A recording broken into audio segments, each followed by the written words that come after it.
Hi hello नमस्कार. ॲग्रीट्यूबमध्ये आपल्या सर्वांचं सहर्ष स्वागत आहे. मी विक्रम भैये. आपण लाईव्ह स्टॉक प्रोडक्शन मॅनेजमेंट या कोर्सबद्दल चर्चा करत आहोत. अद्याप आपण 7 लेक्चर संपवलेले आहेत.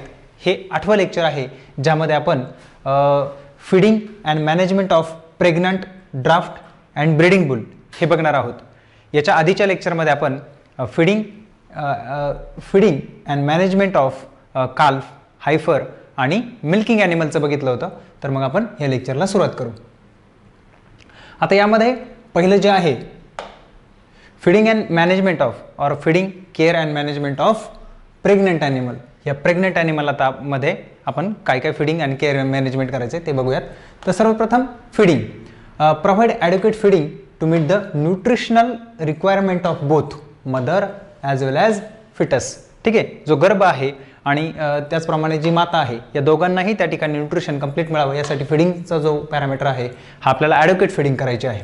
ठीक आहे. The changes feeding, extra feeding आपल्याला द्यायची असते त्या जनावरास. एक्स्ट्रा फिडिंगमध्ये बघा फ्रॉम 5th मंथ 5व्या महिन्याच्या गरोदर काळामध्ये 5व्या महिन्यापासून पुढे आपल्याला जवळपास 1.25 ते 1.75 kg ऑफ कॉन्सन्ट्रेट्स, ठीक आहे, एवढं खाद्य आपल्याला खाऊ घालायचं आहे. त्यानंतर जसं जसं एज वाढत जाईल टायमिंग, जसं की फ्रॉम 8 मंथ्स आपल्याला जवळपास 3.5 ते 4.5 किलो इथपर्यंत आपल्याला कॉन्सन्ट्रेटेड फीड्स त्या जनावरास खायला घालायचं आहे. Over and above the maintenance ration to zebu and cross breed animals आपल्याला हे सगळं असं मॅनेजमेंट करावं लागत असतं. यामध्ये बघा provide adequate clean water. Clean water आपल्याला त्या जनावरास ample amount of clean water available करायचं आहे 24/7. त्यानंतर हाऊसिंग. हाऊसिंगमध्ये बघा प्रेग्नेंट ॲनिमलला आपल्याला काय करायचं आहे, should be isolated in calving. ठीक आहे, तो जो प्राणी आहे हा आपल्याला काय करायचा आहे, बाकीच्या प्राण्यांपासून बाजूला विलग करायचा आहे. यानंतर which should be clean and well ventilated, bedded and disinfected. ठीक आहे, त्याच्यामध्ये जे बेडिंग मटेरियल आहे व्यवस्थित वापरलेलं असावं, डिसइन्फेक्टेशन केलेलं असावं त्याच्यामध्ये. त्याच्यानंतर अवॉइड क्राउडिंग अँड माउंटिंग. आता हे सगळं कशासाठी करायचं आहे, सेपरेट आयसोलेशन पॅन आपण का तयार करतोय, काल्विंग पॅन किंवा पार्च्युरेशन पॅन हा याच्यासाठी करतो कारण की दुसऱ्या ॲनिमल्सपासून त्यांना कुठल्याही प्रकारचं इन्फेक्शन होणार नाही, to avoid infection from other animals as well as avoid the mounting of the animals. आता यानंतर बघा care at the expected date. आता केअर ॲट एक्सपेक्टेड डेट म्हणजे बघा याच्यामध्ये काय करायचं आहे, केअरफुल वॉच करायचं आहे आपल्याला. आपल्याला माहीत पाहिजे की काल्विंग डेट काय आहे आणि त्या डेटनुसार आपल्याला सर्व मॅनेजमेंट करायचं आहे. केअरफुल राहायचं आहे त्या दिवशी. त्याच्यानंतर नॉट इंटरफेअर. आता जर समजा काल्विंग चालू आहे, नॉर्मल पार्च्युरेशनची जी फेज आहे, नॉर्मली जन्म जो होत असतो तो तशा पद्धतीने होऊ द्यायचा आहे, त्याच्यात कुठल्याही प्रकारचं इंटरफरन्स करायचं नाही आहे. If in a case dystocia provides immediate veterinarian. ठीक आहे, व्हेटरनरियनची हेल्प आपल्याला त्या जनावरास याच्यापासून लेबर पेनपासून दूर करण्यासाठी घ्यायची आहे. यानंतर पुढचं जे आहे ते आहे जनरल मॅनेजमेंट प्रॅक्टिसेस. आता आपण प्रेग्नेंट ॲनिमलच्या जनरल मॅनेजमेंट प्रॅक्टिसेस काय असतात, त्याच्यामध्ये आपल्याला जास्त वेळ त्याला चालायला लावायचं नाही आहे. त्यानंतर do not allow to fight with the other animals. त्याच्यानंतर अवॉइड स्लिपरी कंडिशन्स, घसरता हे सरफेस नको आहे. Feed adequately. आपल्याला ॲड्युकेट फिडिंग द्यायची आहे त्याच्या फिटसला म्हणजेच आणि फिटसला आणि मदरला न्यूट्रिशन मिळण्यासाठी. त्याच्यानंतर प्रोटेक्शन फ्रॉम कॉन्टेजियस डिसीजेस. ठीक आहे, कॉन्टेजियस डिसीजेस संसर्गजन्य जे रोग असतात त्यांच्यापासून आपल्याला त्याचं प्रोटेक्शन करायचं आहे. During parturition it is necessary to 1 person to the help in the emergency. एमर्जन्सीच्या कालखंडामध्ये आपल्याला एका माणसाची गरज त्या ठिकाणी पडत असते. त्याच्यानंतर ड्राईंग ऑफ काऊ. आता ड्राईंग ऑफ काऊ बघा बहुधा आता हे ड्राईंग ऑफ काऊ बद्दल जर काही डेफिनेशन विचारली तर dried before the 60 days of parturition. Next पार्च्युरेशनच्या आधी 60 दिवस आपल्याला गाईचं दूध काढणं बंद करायचं आहे, म्हणजेच ड्राईंग ऑफ काऊ करायची आहे. आता याच्यामध्ये काही स्टेप्स आहेत. There are 3 steps in the drying of cow.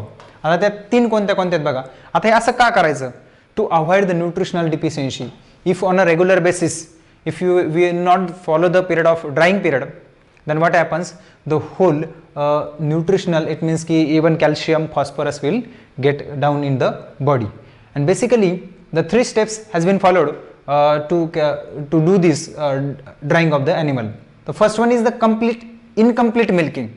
It means we need not to withdraw wholesome of milk from the udder, let some milk stay into the udder. आणि then next one is intermediate milking. Intermediate मिल्किंगमध्ये आपण काय करत असतो, यामध्ये आज दूध काढलं त्यानंतर 1 दिवसाचा मध्ये गॅप असतो आणि त्यानंतर तिसऱ्या दिवशी दूध काढलं जातं. Complete cessation. आता कंप्लीट सेसेशनमध्ये काय केलं जातं की दूध कम्प्लिटली काढणं बंद केलं जातं, म्हणजे कंप्लीट सेसेशन. अशा प्रकारे आपण ड्राईंग ऑफ ॲनिमल करू शकतो. Drying of animal basically before the 60 days of parturition करायचं आहे आणि to avoid the nutritional deficiency.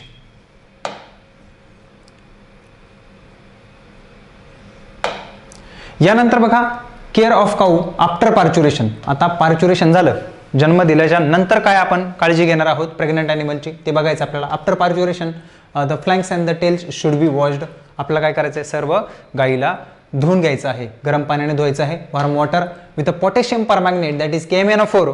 हे KMNO4चं जे डिसइन्फेक्टंट आहे त्याचा वापर करून आपल्याला जनावरास धुवून घ्यायचं आहे. Protect cow from the cold. ठीक आहे, म्हणजे थंडी वाजण्यापासून त्याचं एक आपण म्हणतो ना बारदान किंवा गोणी असते, अशा प्रकारे त्या जे नवीन जन्माला आलेले यंगवन आहे याला देखील पुसून घ्यायचं आहे. यानंतर प्रोव्हाइड वॉर्म वॉटर. आपलं काय करायचं आहे, वॉर्म वॉटर फॉर ड्रिंकिंग.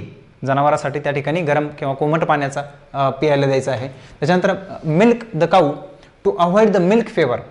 ठीक आहे, दूध ताप हा जो रोग आहे याच्यापासून बचाव करण्यासाठी त्या जनावराचं दूध आपण काढून घ्यायचं आहे आफ्टर पार्च्युरेशन.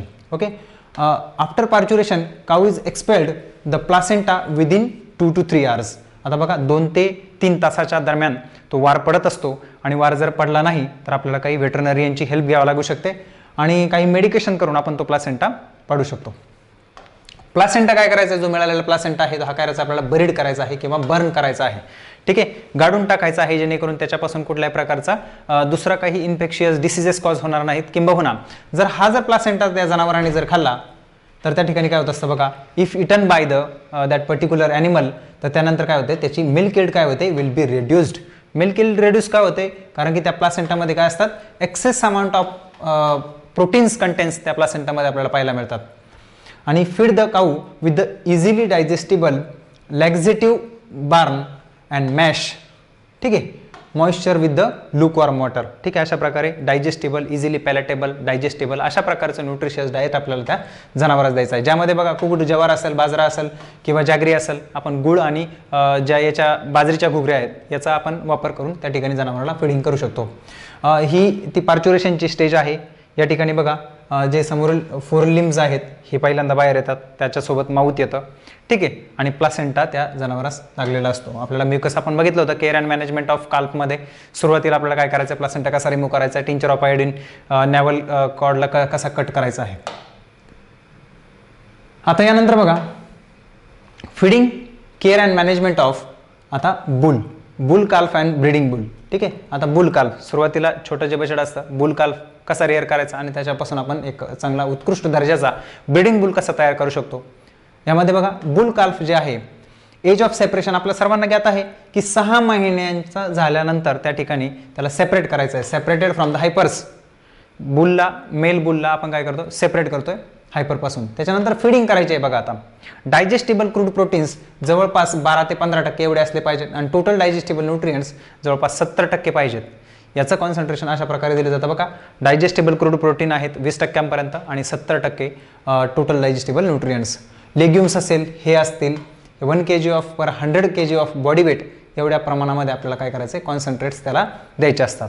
आता जवळपास 1.5 ते 2 kilo green fodder in the ration is necessary for vitamin A. बघा ग्रीन फॉडर हे खूप अत्यावश्यक आहे व्हिटॅमिन ए ची डिफिशियन्सी आपल्याला सॅटिस्फाय करण्यासाठी. यानंतर आहे डी हॉर्निंग. आपण डी हॉर्निंग कधी करत होतो बघा, आपण करत होतो मगाशी आपण सांगितलं होतं, त्यामध्ये सांगितलं आपण की याच्या आधीच्या लेक्चरमध्ये सांगितलेलं आहे काल्फच्या मॅनेजमेंटमध्ये, तर ते सांगितलं होतं 1 वीक. ठीक आहे, 1 वीक, 1 आठवड्याचं ते वासरू झाल्यानंतर त्याचं आपण डी हॉर्निंग करत असतो. इथं 10 days सांगितलेलं आहे टू बी व्हेरी स्पेसिफिक. त्यानंतर ट्रेनिंग ऑफ द बुल काल्फ, त्या बुल काल्फला काय करायची आहे, ट्रेनिंग द्यायची आहे. त्याच्यानंतर रिंगिंग ऑफ बुल काल्फ, नोजला रिंग लावायची आहे. त्या रिंगची डायमीटर बघा किती असली पाहिजे, 2.5 इंचेस. ठीक आहे, 2.5 इंचाची जवळपास त्याची डायमीटर असते त्या नोज रिंगची आणि ती नोज रिंग आपण त्या ठिकाणी त्याला लावायची आहे. At the age of 1 year, 1 वर्षाचा झाल्यानंतर आपल्याला ती नोज रिंग लावायची आहे.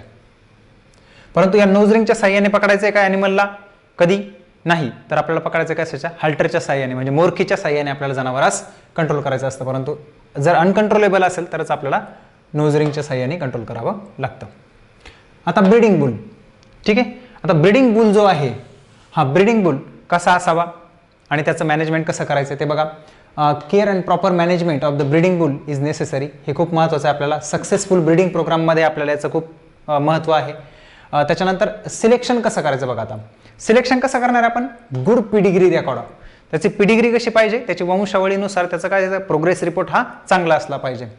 Selection of the breeding boule is depending on the बघा एजवरती डिपेंड आहे. बहुधा 12 ते किंवा 15 ते 18 महिन्यांचा जो ब्रीडिंग बुल आहे, तर याच्यापासून आपण काय करत असतो, ब्रीडिंग प्रोग्राम्स घेत असतो. म्हणजे 15 ते 18 महिन्याचा वळू झाल्यानंतर त्याच्यापासून आपण सिमेन घेऊ शकतो. आता यानंतर आहे ब्रीड. ब्रीड कोणतं आहे, आपल्याला कोणत्या ब्रीडचं त्या ठिकाणी इन्सेमिनेशन करायचं आहे यावरती डिपेंड आहे की आपण कोणत्या ब्रीडचं त्या ठिकाणी सिमेन घेतोय. त्यानंतर टाईप ऑफ अपीअरन्स. आता अपीअरन्स बघा, या ठिकाणी मॅसिव्ह मस्क्युलाइन बॉडी असते. कशी बॉडी असते, मॅसिव्ह मस्क्युलाइन बॉडी जर असेल तर त्या ठिकाणी तो जातिवंत वळू मानला जातो. आणि अशा जातिवंत वळूचं जर आपण सिमेन जर आर्टिफिशियल इन्सेमिनेशनच्या माध्यमातून गायीमध्ये जर इम्प्लांट केलं तर निश्चितच आपल्याला जे यंग जनरेशन्स आहे ही तेवढ्या कॅपॅबिलिटीची किंवा तेवढ्या हायर प्रोडक्शनची मिळणार आहे. त्यानंतर हेल्थ कशी आहे त्याची, काही सेक्शुअल डिसीजेस असतात ते देखील नसले पाहिजेत. त्यानंतर त्याची हेल्थ कशी आहे, ती हेल्थ खूप महत्त्वाची आहे. त्याच्यानंतर पिडिग्री रेकॉर्ड आपण बघितलं तर पिडिग्री रेकॉर्ड खूप महत्त्वाचा आहे. पिडिग्री वंशावळीनुसार आपण त्याला सिलेक्ट करत असतो. Dairy confirmations. आता डेअरी कन्फर्मेशन्समध्ये काय आहे बघा, बहुधा वळूची जी आई आहे हिचं लॅक्टेशनमध्ये पर लॅक्टेशन किती ईल्ड देण्याची क्षमता होती यावरून त्या वळूचं पिडिग्री रेकॉर्ड ठरवलं जातं.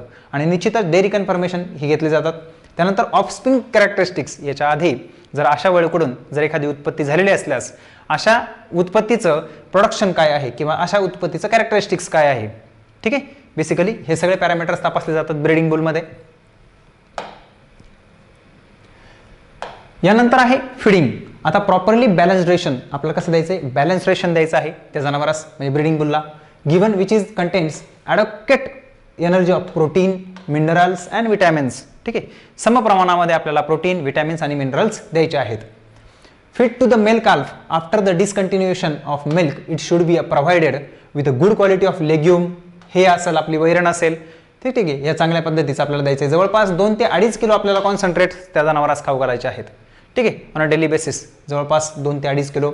आणि जवळपास 13 सोडून द्या 15% डायजेस्टिबल क्रूड प्रोटीन्स आपल्याला ब्रीडिंग बुलला खाऊ घालावे लागतात.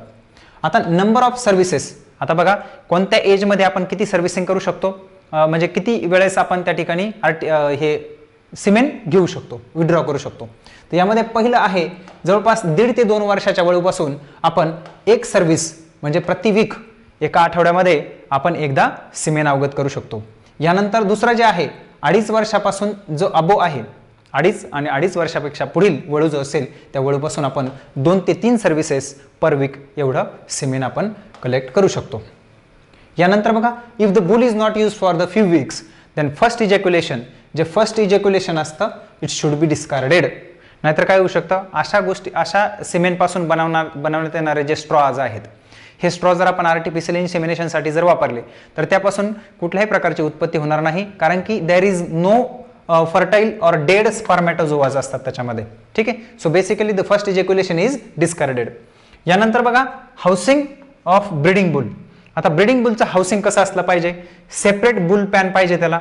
ठीक आहे, जवळपास 15 फूट बाय 10 फूट ही त्याची डायमेन्शन आहे. बहुधा परीक्षेमध्ये विचारली जाऊ शकते ब्रीडिंग बुलची जी पॅनची जी साईज आहे ती किती असली पाहिजे, तर ती आहे 15 फूट बाय 10 फूट एवढं डिस्टन्स त्या वळूला पाहिजे असतं.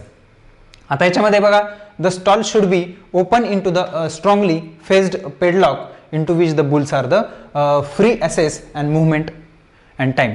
ठीक आहे, म्हणजे त्या ठिकाणी वळूला मुबलक असा जो स्पेस आहे 15 फूट बाय 10 फुटाचा जो स्पेस आहे याच्यामध्ये त्याला मुबलक असं चालता येईल, फिरता येईल, एक्सरसाइज होईल, अशा प्रकारचं आपल्याला ते वातावरण निर्माण करायचं आहे. त्यानंतर बघा पुढे the pen should have stanchion to which the bull can be tied.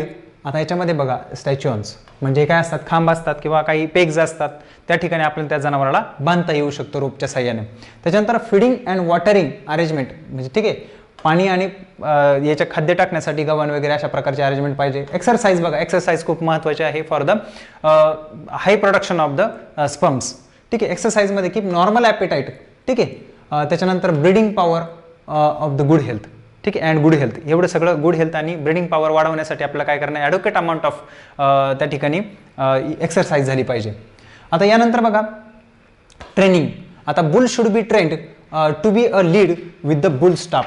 ठीक आहे, ॲट द अर्ली एज. आता अर्ली एज बरोबर बुल स्टाफ आपल्याला काही हे करायचे आहेत, एम्प्लॉय करायचे आहेत आणि ते लोक काय करतील, त्याला ट्रेनिंग देतील. त्याच्यानंतर रिंगिंग ऑफ बुल. आपण मगाशी सांगितलं होतं 8 ते 12 महिन्याचा जो वळू आहे याला आपण काय करायचे आहे, रिंगिंग करून घ्यायची आहे. नोज रिंग असते, त्या रिंगची डायमीटर बघा या ठिकाणी लिहिलेली आहे, हां जवळपास 2.5 इंच डायमीटरची जी रिंग आहे ही bull ring, which is specifically हे तुम्हाला विचारलं जाऊ शकतं. यामध्ये बघा the bull should be lead with halters, म्हणजे मोरखीला पकडून आपण बैलाला घेऊन जायचं आहे इतरत्र. म्हणजे आपल्याला त्या ठिकाणी नोज रिंग दिलेली आहे, तिचा वापर फक्त आपल्याला इमर्जन्सी केसेसमध्ये होतो. त्याच्यानंतर डी हॉर्निंग. आता डी हॉर्निंगमध्ये काय केलं जातं, बुल आपल्याला माहिती आहे सुरुवातीलाच डी हॉर्न केला जातो. ॲट द अर्ली एजेस आपण डी हॉर्निंग करत असतो. आता to are the less dangerous to handle. ठीक आहे, डी हॉर्निंग आपण बघितलं होतं 10 दिवसांनंतर आपण डी हॉर्निंग करत असतो आणि डी हॉर्निंग केल्याने काय होतं, आपल्याला लेस डेंजरस टू हँडल, ते ॲनिमल आपल्याला व्यवस्थित हँडल करता येऊ शकतं. Care in handling and disposal. आता solitary confirmations of the bull to be avoided. आता सॉलिटरी कन्फाइनमेंट्स म्हणजे एकांतवास, आणि हा एकांतवास आपल्याला त्या जनावराला द्यायचा आहे का, नाही. त्याला त्या ठिकाणी फ्री वातावरण वाटलं पाहिजे. त्याच्यासोबत बाजूचे जेवढे काही त्याचे सगळे सोयरे मित्र असतील एवढे सगळे त्याच्यासोबत पाहिजेत. ठीक आहे, यानंतर आहे testing to the bull is avoided. ठीक आहे, टेस्टिंग त्याची अवॉइड करायची, त्याला असं उगाच खुनवायचं नाही काही पण. त्याच्यानंतर the boule always be handheld firmly with the staff. बघा घाबरत जर आपण वळू पकडायला गेलो तर तो आपल्यावरती धावा करू शकतो किंवा मारू शकतो आपल्याला. त्यासाठी आपल्याला काय करायचं, एकदम टू बी व्हेरी कॉन्फिडंट. मग पुढची पद्धत तुम्हाला माहिती काय होऊ शकतं कधी कधी. यानंतर बघा the healthy bull may be used up to 11 years. ठीक आहे, एखादा हेल्दी बुल आहे तो आपल्याला ब्रीडिंग बुल म्हणून आपण किती वर्ष वापरू शकतो, तर सर्वसाधारणतः 11 वर्ष आपण त्याला वापरू शकतो. यानंतर मात्र आपण त्या बुलला डिस्कार्ड करणार आहे, कारण की डेड स्पर्मॅटोझोआज किंवा मग तेवढं प्रोडक्टिव्ह आपल्याला जी उत्पत्ती आहे ती मिळणार नाही. So basically this is all about care and management of breeding boule आपण बघितलं, आणि ब्रीडिंगच्या सुरुवातीच्या ब्रीडिंग काल्फ बघितलं. हे सगळ्या गोष्टींमध्ये प्रेग्नंट ॲनिमलबद्दल आपण बघितलं. So this is from today's presentation. So thank you very much.